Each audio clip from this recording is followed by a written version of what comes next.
ಪ್ರತಿಭಟನಾ ನಿರತ ವಿದ್ಯಾರ್ಥಿಗಳ ಮೇಲೆ ಭೀಕರ ಹಲ್ಲೆ, ದೌರ್ಜನ್ಯದ ಕುರಿತು ಕಾಂಗ್ರೆಸ್ ಮೌನ. ಜಾರ್ಖಂಡ್ನ ರಾಂಚಿಯಲ್ಲಿ ಜೆಪಿಎಸ್ಸಿ ಮತ್ತು ಜೆಎಸ್ಎಸ್ಸಿ ನೇಮಕಾತಿ ಪರೀಕ್ಷೆಗಳ ಅಕ್ರಮಗಳನ್ನು ವಿರೋಧಿಸಿ ಪ್ರತಿಭಟಿಸ್ತಾ ಇರುವಂತಹ ವಿದ್ಯಾರ್ಥಿಗಳ ಮೇಲೆ ಜೆಎಂಎಂ ಕಾಂಗ್ರೆಸ್ ಮೈತ್ರಿ ಸರ್ಕಾರ ಲಾಠಿ ಚಾರ್ಜ್, ಜಲಫಿರಂಗಿ ಮತ್ತು ಅಶ್ರುವಾಯು ಪ್ರಯೋಗಿಸಿರುವುದು ವ್ಯಾಪಕ ಆಕ್ರೋಶಕ್ಕೆ ಕಾರಣ ಆಗಿದೆ.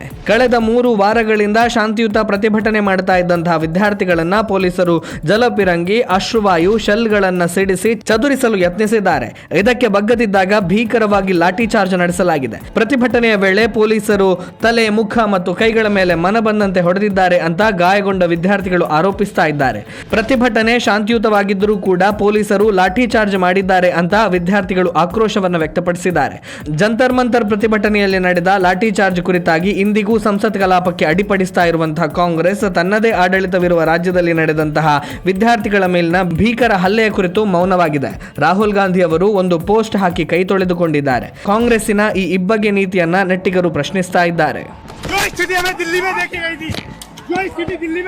थी, वो स्थिति जो है यहाँ देखने को मिल रही है. ये देखिए, ये दिल्ली वाली स्थिति हमें देखने को मिल रही है जो जंतर मंतर पर हुआ छात्रों के साथ.